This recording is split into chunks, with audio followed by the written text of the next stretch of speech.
அன்பான நண்பர்களே வணக்கம். நாம் கேட்டுக்கொண்டிருப்பது திரு இந்திரா சௌந்தரராஜன் அவர்களின் கிருஷ்ண தந்திரம். வாசிப்பது ஸ்ரீலதா தயாளன்.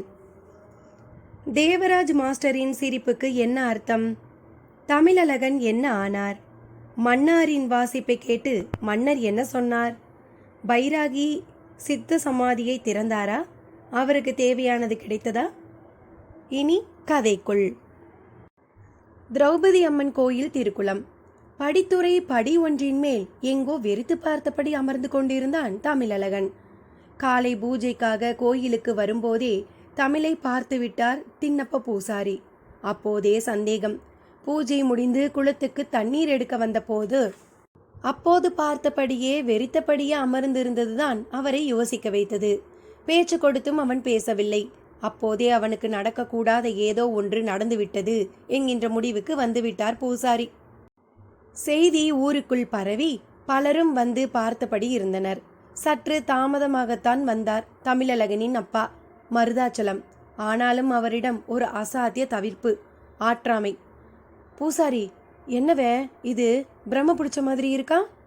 என்னவே ஆயிருக்கும் என்று பூசாரியிடம் கேட்டார். எனக்கும் ஒன்றும் புரியல மருதாச்சலம். இவனுக்கும் அந்த மந்திரக்கார பைராகிக்கும் தான் ஏதோ கனெக்ஷன் இருந்துச்சே.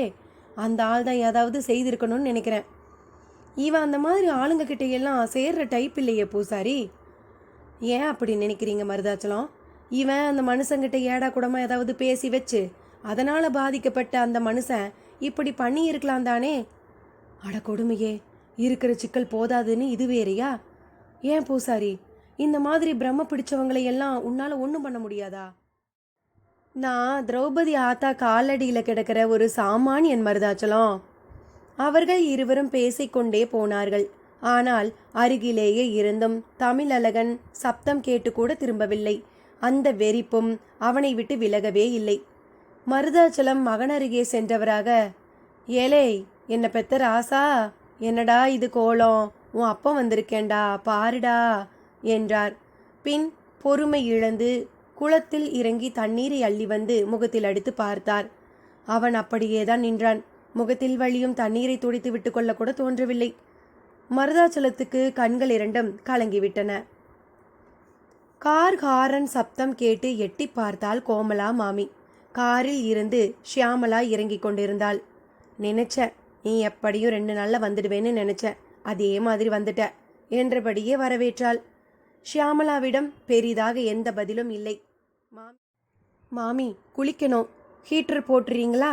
அப்புறம் நல்ல பசி, சாத்தமுதம் அப்பளமும் போதும், ரெடி பண்ணிடுங்கோ என்றபடி மாடிப்படி ஏற தொடங்கினாள். ஆமா, உன் அப்பா எப்போ வரார்? மாமிதான் கேட்டாள். யாருக்கு தெரியும்? நான் இப்போ வந்தது கூட அவருக்கு தெரியாது. நான் ராகவ் கூட ரெக்கார்டிங் தியேட்டரில் மியூசிக் ஆல்பம் சம்மந்தமாக அல்லாடின்னு இருப்பேன்னு நினச்சின்னு இருப்பார். ராகவ் போட்டு விட்டான்னா ஒருவேளை அவர் கிளம்பி வரலாம். அவள் சொல்லி வாய் மூடும் முன் திரும்பவும் கார் ஹாரன் சப்தம் கேட்டது. எட்டி பார்த்தாள் மாமி. செல்லப்பாதான் வந்திருந்தார். கார் கதவை திறந்து கொண்டு உள்ளே வரும் தோரணையே ஒரு மாதிரியாகத்தான் இருந்தது. துரத்தி கொண்டு வந்தது போல ஒரு வேகம் பளிச்சென்று தெரிந்தது. மாமி அவரை வாங்கோ என்றாள். அவ எங்க? யாரு? ஷியாமலாவா? நான் இந்த ஆத்துல வேற யாரை கேட்க போறேன்? எங்க அவ? நான் இங்கே தான் இருக்கேன். என்னப்பா, ராகவ் நான் ஊருக்கு கிளம்பிட்டேன்னு ரொம்ப வேகமாகவே போட்டு விட்டான் போல இருக்கே. பேசாத ஷியாமலா, பேசாத நீ. என் பதற்றமோ கலக்கமோ உனக்கு துளி கூட தெரியாது, புரியவும் புரியாது. வேண்டாம்ப்பா, என் வாய் அனாவசியமாக கிளறாதேல். நன்னா இருக்கிற அத்தை சாக கிடக்கிறான்னு முதல்ல ஒரு பொய், அப்புறம் செத்துட்டானே ஒரு பொய். என்னை இந்த ஊரை விட்டு கிளப்பினா போரும்னு நீங்கள் நடந்துண்டது ரொம்ப குரூயல். எல்லாம் காரணமாகத்தான் ஷியாமலா. ஆனால் அதை பற்றி இப்போ என்னால் விலாவரியாலாம் எதுவும் பேச முடியாது. என்ன பெரிய காரணம்? நீங்கள் ரொம்பவே அந்த பைராகியை பார்த்து பயப்படுறேன். ஆனால் எனக்கு அவரை பார்த்தா வேடிக்கையாக தான் இருக்குது. இளம் வயசு, உனக்கு பல விஷயங்கள் தெரியாது, அதான் அப்படி நினைக்கிற. பாரு, அந்த ஆள் மருதாச்சலம் பிள்ளை தமிழழகனை பிரம்ம பிடிச்சவனா ஆக்கிட்டான். அவன் வேலையை காட்ட ஆரம்பிச்சிட்டான். எனக்கும் தகவல் வந்தது. இந்த பிரம்மை பைத்தியம் இதெல்லாம் எப்படின்னே புரியல. பார்க்குறேன், நானும் பார்க்குறேன். இருவரிடமும் தொற்றிக்கொண்ட ஆக்ரோஷத்தை கோமலா மாமி இடையிட்டு குறைக்க பார்த்தாள். ஷியாமலா, எல்லாத்தையும் அப்புறமா உட்கார்ந்து பேசலாம். அப்பா உன் நல்லதுக்கு சொல்றாங்கங்கிறத புரிஞ்சுண்டு நீ தான் கொஞ்சம் தன்மையா பேசணும். நீங்க போய் கை கால் அலம்பிட்டு வாங்கோ, நான் காப்பி போட்டு எடுத்துண்டு வரேன் என்று மாமி ஒரு இடைக்கால சமரசம் செய்தவளாக விலகினாள். அதனால் எல்லாம் செல்லப்பாவுக்கு மனது சமாதானம் ஆகவில்லை. நாசமாய் போன மனிதன் இப்படி ஊருக்குள்ள வந்து உட்கார்ந்துண்டு அழிச்சாட்டியம் பண்றானே, இன்னும் என்னவெல்லாம் பண்ண போறானோ தெரியலையே. கீழே ஊஞ்சல் முன்பு கூண்டு புலி போல நடந்தபடியே செல்லப்பாவிடம் உருமல். ஷியாமளாவும் உடை மாற்றிக்கொள்ள அறைக்குள் புகுந்து கொண்டு கதவை தாளிட்டு கொண்டிருந்தாள். கிருஷ்ணன் சந்நிதி. துளசி கூடையுடன் வந்து சந்நிதி கதவை திறந்துவிட்டு திரும்பிய பட்டாச்சாரியாரின் எதிரில் படியேறி வந்தபடி இருந்தார் பைராகி. அவரை பார்க்கவும் பட்டாச்சாரிக்கே படபடப்பாக இருந்தது. கிட்டே வந்தவரை முகத்தை பார்த்தார். என்ன ஓய், எதுக்கு இந்த முறைப்பு? முறைக்காம நாளைக்கு பெரிய எம்எல்ஏவாக வரப்போறான்னு ஊரே நினைச்சுட்டு இருக்கிறவன இப்படி பிரம்ம விடிச்ச மாதிரி பண்ணிட்டீர் ஐயா. இப்படியெல்லாம் ஏவல் வேலை பண்ணிண்டு எப்படி உம்மால இந்த மாதிரி கோயிலுக்குள்ளார நுழைய முடியறது? என் பேர்ல ஒரு குத்தமும் கிடையாது. நடுராத்திரி தன்னந்தனியா ஜீவ சமாதி பக்கம் போய் அங்க ஒரு ராத்திரியில என்ன நடக்கிறதுன்னு பார்க்க ஆசைப்பட்டதுக்கு கிடைச்ச தண்டனை அது. அவனை என்னால் குணப்படுத்த முடியும். நான் இங்க வைத்தியன், புரிஞ்சுக்கும். பைராகியின் பதில் பட்டாச்சாரியை அதிர வைத்தது. அத்தியாயம் 20. குறிப்பு. மன்னாரின் வாசிப்பு அந்த குழல் மண்டபத்தில் அநேக அதிசயங்களை நிகழ்த்த தொடங்கியது. ஆங்காங்கே கூட்டத்தவர் அதிர சில நாகங்கள் மனித கூட்டம் பற்றிய ஒரு அச்சமே இன்றி அந்த மண்டபத்துக்குள் நெளிந்தபடி நுழைந்திருந்தன. கோவிலுக்கு வெளிப்பிரகாரத்தில் புன்னை மரத்தில் மேலும் ஏராளமான பச்சி கூட்டங்கள் வந்து அடைந்ததோடு அவற்றில் சில பட்சிகள் படபடத்த சிறகோடு குழல் மண்டபத்துக்குள் நுழைந்து மண்டப கூரை மேல் கால்பதித்து அமர முடிந்த இடமெல்லாம் பார்த்து பார்த்து அமர்ந்து கொண்டன. யாதவகிரி மலைக்குன்று படிகளில் சில மாடுகளும் மனித கூட்டத்தின் தரிசனத்துக்காக மலையேறுவது போல ஏறியபடி இருந்தன. நாயக்க மன்னர் அந்த காட்சிகளை கண்டபடியும் அதே சமயம் குழலிசையில் இனிமையில் மயங்கியும் மன்னாரையே பார்த்தபடியே இருந்தார். கோகலேயின் முகத்தில் ஒரு மெல்லிய மாற்றம், அவர் கண்களிலும் நீர் திரையிடத் தொடங்கியிருந்தது. இனி கதைக்குள். தமிழழகனுக்கு பிரம்மை பிடித்ததற்கும் தனக்கும் ஒரு சம்பந்தமும் இல்லை.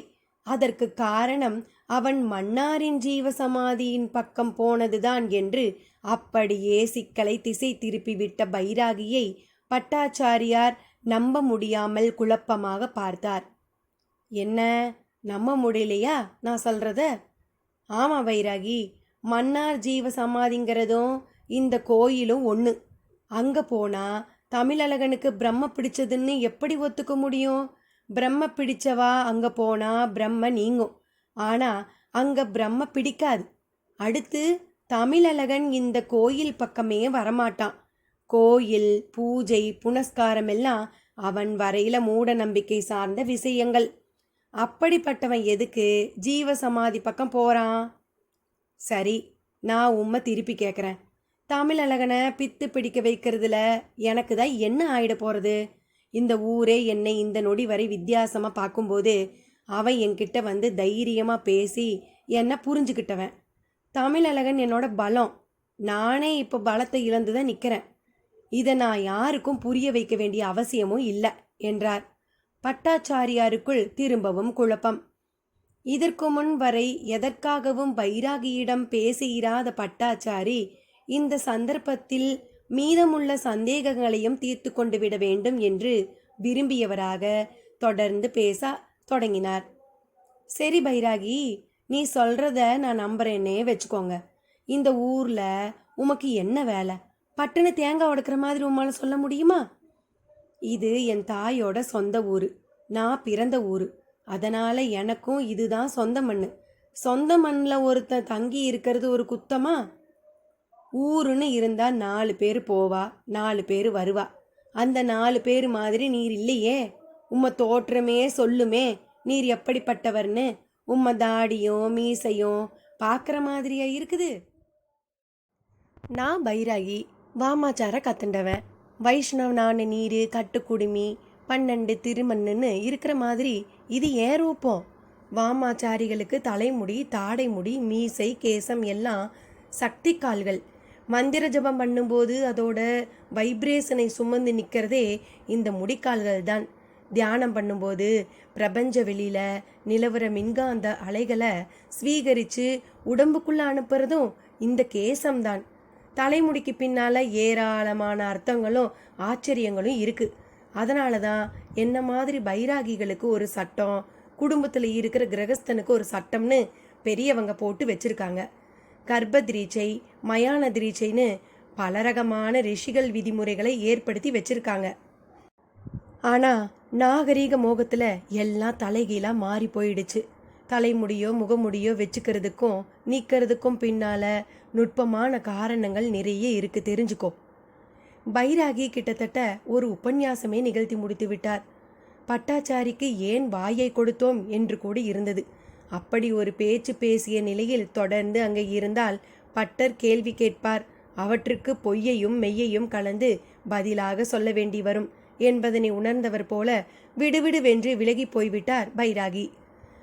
பட்டாச்சாரிக்கு அவர் பதில் சொன்ன மாதிரியும் இருந்தது, சொல்லாத மாதிரியும் இருந்தது. வீட்டை விட்டு வெளியே கிளம்பி கொண்டிருந்தாள் ஷியாமளா. கொஞ்சம் போல பதைப்பு, கொஞ்சம் போல தவிப்பு என்று கவலைகளுடன் மகளையே பார்த்து கொண்டிருந்தார் செல்லப்பா. மிக சரியாக வாசற்படியை அவள் தொடும் சமயம், ஷியாமளா நில்லு என்றார். அவளும் நின்றவளாக திரும்பி பார்க்காமலேயே என்ன என்று கேட்பது போல நின்றாள். ஊர் இன்னைக்கு இருக்கிற நிலையில நீ இப்படி தனியாக வெளியே போகிறது எனக்கு கொஞ்சம் கூட பிடிக்கல. ஏன்பா, என்னை யாராவது தூக்கிண்டு போயிடுவாங்களா? அப்படி நடந்தா நான் ஆச்சரியப்பட மாட்டேம்மா என்றதும் அவள் அதை கேட்டு சிரித்து விட்டாள். சிரிக்காத, முந்தா நாள் ராத்திரி இந்த ஊரில் நடந்த விஷயம் உனக்கு தெரியுமா? தமிழழகன்னு ஒருத்தனுக்கு பிரம்ம பிடிச்சிருக்கு. யக்னன்கிற ஒரு நெடுநாள் பைத்தியக்காரனை காணலை. ஊரே பைராகி தான் ஏதோ பண்ணிட்டதா பயந்துண்டு கிடக்கிறா. இதெல்லாம் தானே? பரவாயில்ல, உனக்கு எல்லா விஷயங்களும் தெரிஞ்சிருக்கே. யார் சொன்னது? கோமலாவா? இல்லை, எனக்கு தகவல் கொடுத்தது அன்புமணி.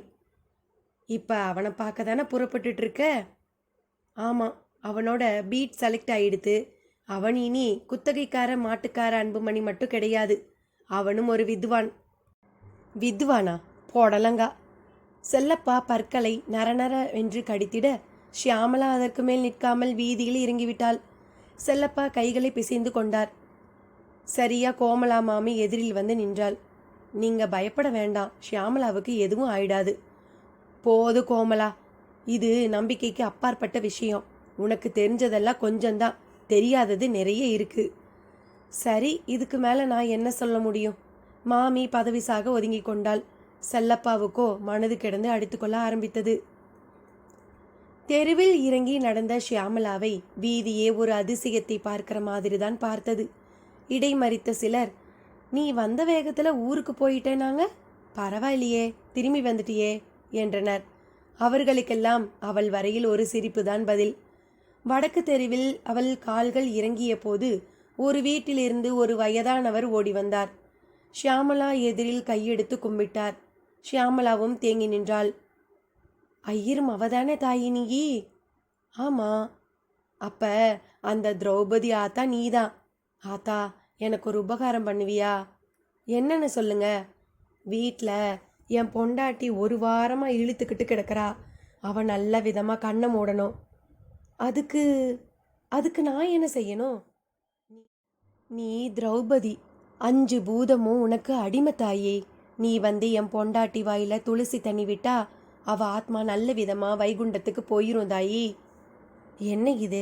இதை நீங்களும் செய்யலாமே பெரியவரே.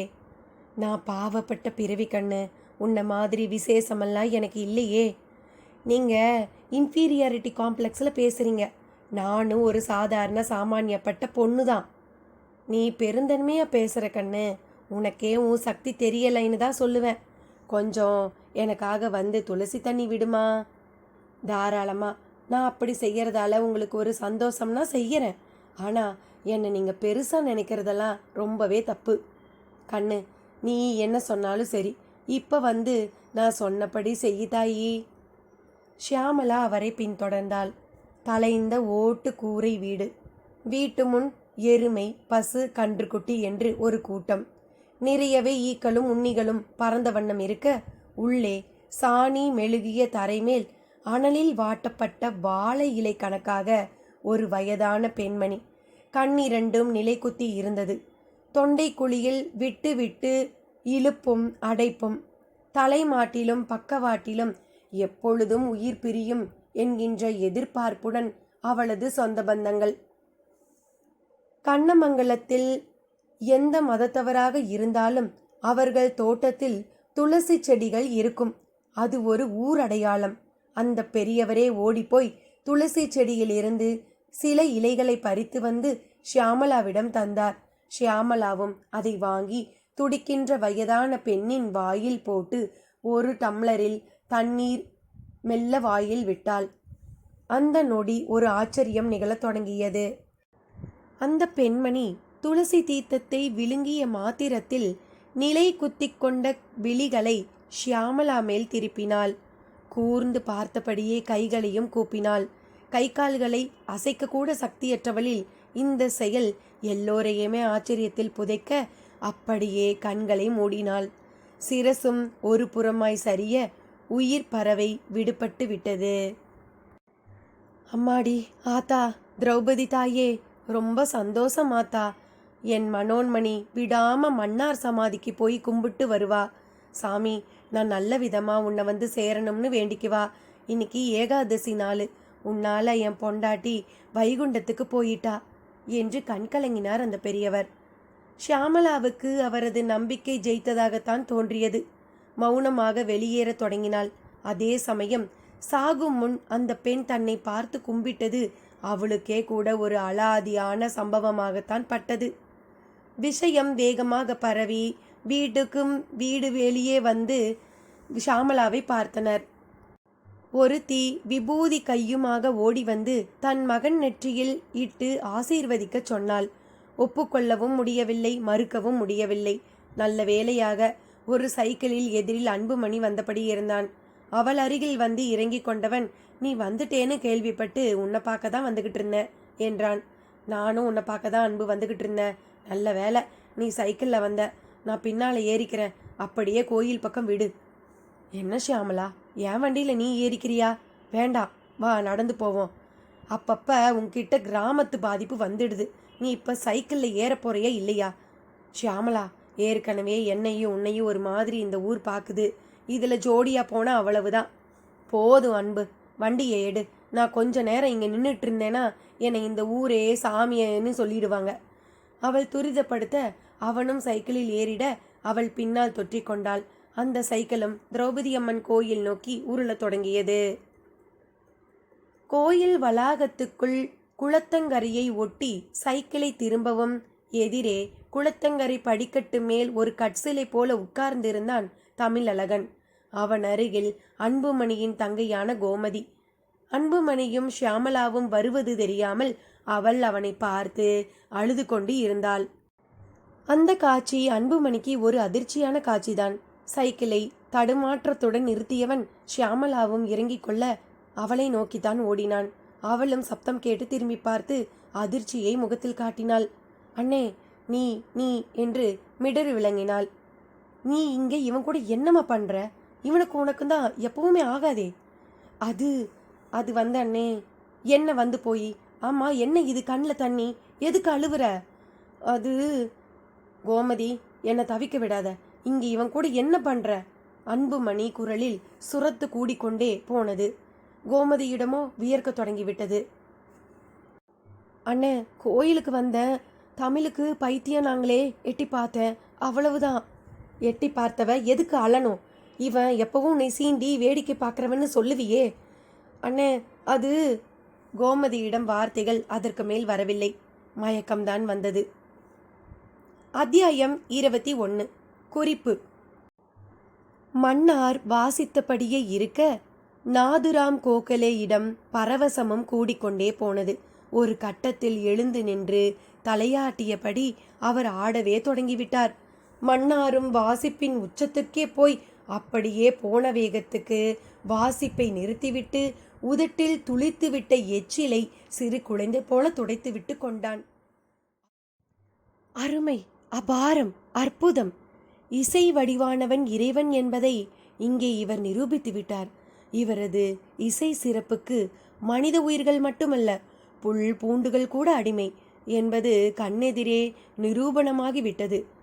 கோகலே, இனியும் நீங்கள் இவருக்கு எதிராக அடம் பிடிக்க மாட்டீர்கள் என்று நம்புகிறேன் என்று மன்னர் கூறிட, கோகலே தன் கருத்தை வார்த்தைகளில் கூறிடாமல் அப்படியே மன்னார் முன் சாஷ்டாங்கமாக விழுந்து வணங்கி தெரிவித்து கொண்டதோடு, இன்று முதல் இவரே என் குரு என்றும் கூறவும் அந்த கூட்டமே அதிர்ந்து போய் எல்லாரும் கரகோஷம் எழுப்பினார்கள்.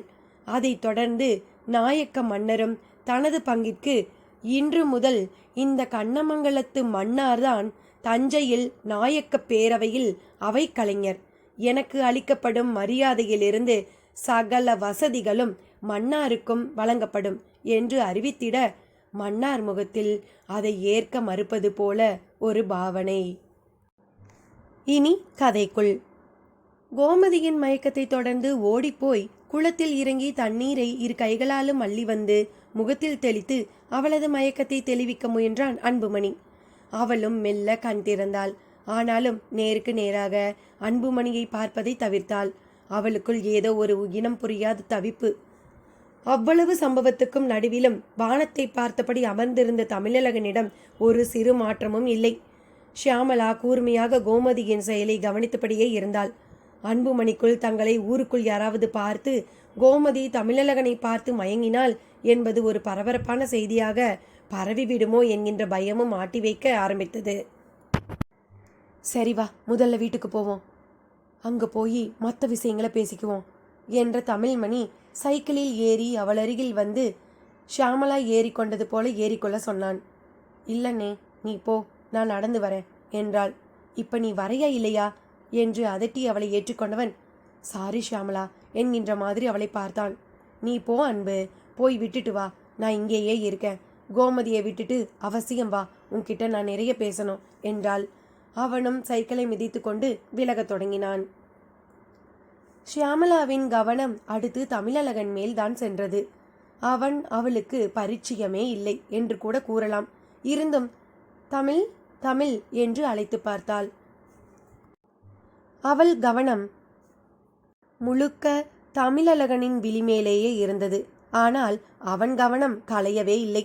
அவளுக்குள் எது அவனை அப்படி ஆக்கியிருக்கும் என்னும் கேள்விகள் அணிவகுப்பு. எதையாவது பார்த்து பயந்து போய் அதனால் மூளை நரம்புகளில் அல்லது அதன் திசு செயல்களில் இரத்த ஓட்டத்தில் பாதிப்பு ஏற்பட்டு அதன் காரணமாக குறிப்பிட்ட உணரும் நரம்பு செயலிழந்து விட்டதோ, இல்லை இவனாக கண்ட கண்ட எண்ணங்களில் சிக்கி குழம்பி போய் அதன் காரணமாக மூளையில் ஏதாவது ஸ்தம்பிப்பு ஏற்பட்டிருக்குமோ? இப்படியாக அவளது கேள்விகள் நீண்ட போது பூசாரி தின்னப்பணம் வந்து சேர்ந்தார். ஊரிலிருந்து வந்துட்டிய கண்ணு என்று கேட்டபடியே தான் அருகில் வந்தார். வாங்க பூசாரி, நான் இப்பதான் கொஞ்ச நேரம் முந்தி வந்தேன். நீ போயிருக்கவே கூடாது, நல்ல வேலை போனவ வந்தியே, அந்த மட்டும் சந்தோஷம். நான் போயிருக்கவே கூடாதுன்னு நீங்கள் சொல்கிற தொனியை பார்த்தா அதில் ஏதாவது விஷயம் இருக்கிற மாதிரி தெரியுதே பூசாரி. பூசாரி அவள் கேள்விக்கு பதில் கூறாமல் ஒரு மாதிரி மழுப்பலாக சிரித்தார். அப்படியே, நீ ஒரு வேளை ஊர் பக்கம் போகாமல் இருந்திருந்தா இதோ இவனுக்கு இப்படி பிரம்ம பிடிச்சிருக்காம கூட போயிருக்கலாம் என்றார். அது அவளை கொஞ்சம் நறுக்கென்று தைத்தது. என்ன பூசாரி சொல்கிறீங்க? நான் போனதுக்கும் இதுக்கும் என்ன சம்பந்தம்? நான் வேற அர்த்தத்தில் சொன்னேன் தாயி. நீ திரௌபதி அம்சம். நீ இருக்கிற இடத்துல காற்று கருப்புங்களால் பெருசாக செயல்பட முடியாதுங்கிறது ஏன் எண்ணம். என்ன பூசாரி, விட்டா எனக்கு கிரீடம் வச்சு இந்த கோயில் சன்னதிக்குள்ளே கூட உட்காத்தி வச்சிடுவீங்க போல இருக்கே. நான் உட்காத்தி வைக்கிறதா? நீயே போய் உட்காந்துக்கலாம், அவ்வளவு ஏன். 12 வருஷத்துக்கு ஒரு தடவை வர திருவிழா போது கூட அந்த மரப்பெட்டியை நாங்கள் கண்ணை கட்டிக்கிட்டு தான் திறக்கணும். உள்ளே இருக்கிற திரௌபதி வஸ்திரத்தையும் கண்ணை கட்டிக்கிட்டே தான் மாற்றணும். ஆனால் நீ மட்டும் அதை எப்போ வேணா போய் பார்க்கலாம், திறக்கலாம், உனக்கு அந்த உரிமை உண்டே. அதை திறந்து பார்த்து நான் என்ன பண்ண போறேன்? அதோட எனக்கு என்ன சம்பந்தம்? போகட்டும். இந்த தமிழ் மணிக்கு பிரம்ம பிடிச்சிருக்குங்கிறது மாதிரி ஏதோ சொன்னீங்களே.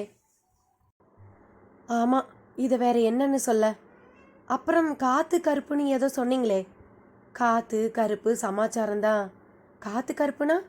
விடு தாயி, நான் விளங்கிக்கிட்டதை உனக்கு விளங்க வைக்க எனக்கு சக்தி கிடையாது. சில விஷயங்களை அனுபவிச்சு மட்டுமே புரிஞ்சுக்க முடியும். பிரசவ வலி, மரண பயம், ஒரு தப்பும் பண்ணாத மனசுல எப்பவும் ஒரு சந்தோஷம் இருக்குமே, அந்த சந்தோஷம் இதெல்லாம் வார்த்தைக்கு வெளியே இருக்கிற அனுபவிச்சு மட்டுமே அறிய வேண்டிய விஷயங்க. நீங்க தப்பிச்சுக்க பார்க்குறீங்க.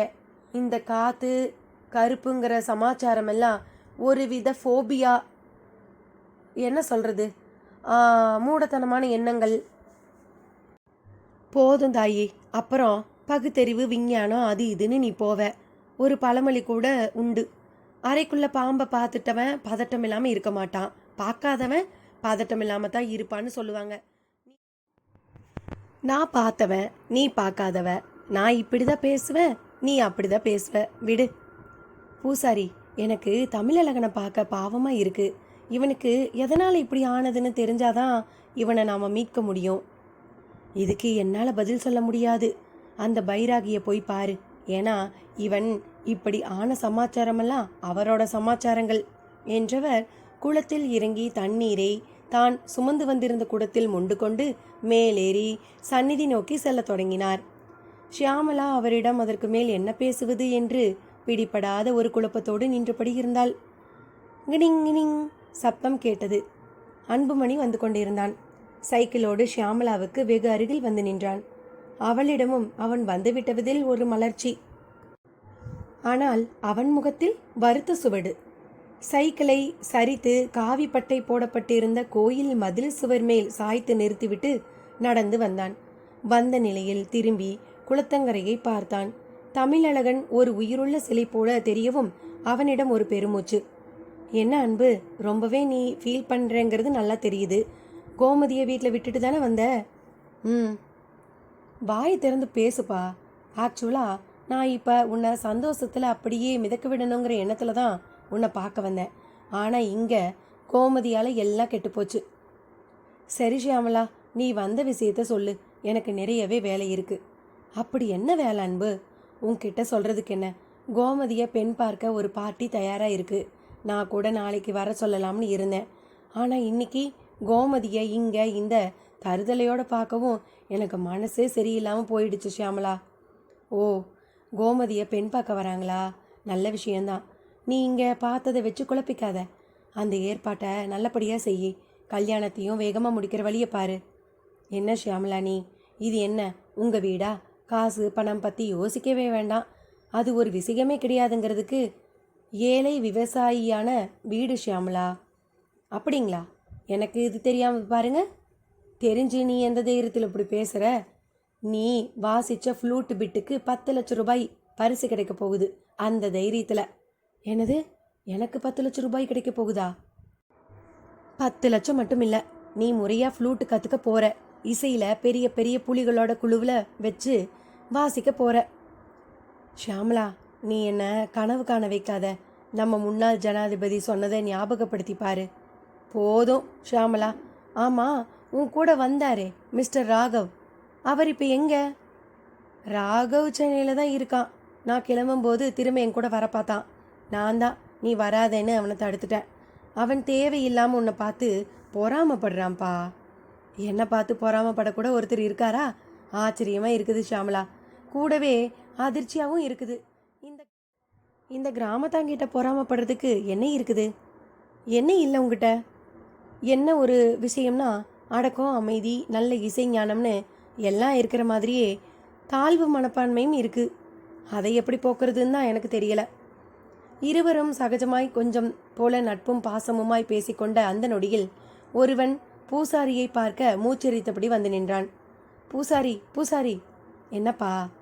கருவேலங்காட்டுக்குள்ள ஒரு பொணம் கிடக்குது. நாய் நரி இழுத்து போடவும் ஒரே காக்கா கழுகு கூட்டம். யாரோ கொன்னுட்டு புதைச்சிட்டாங்க.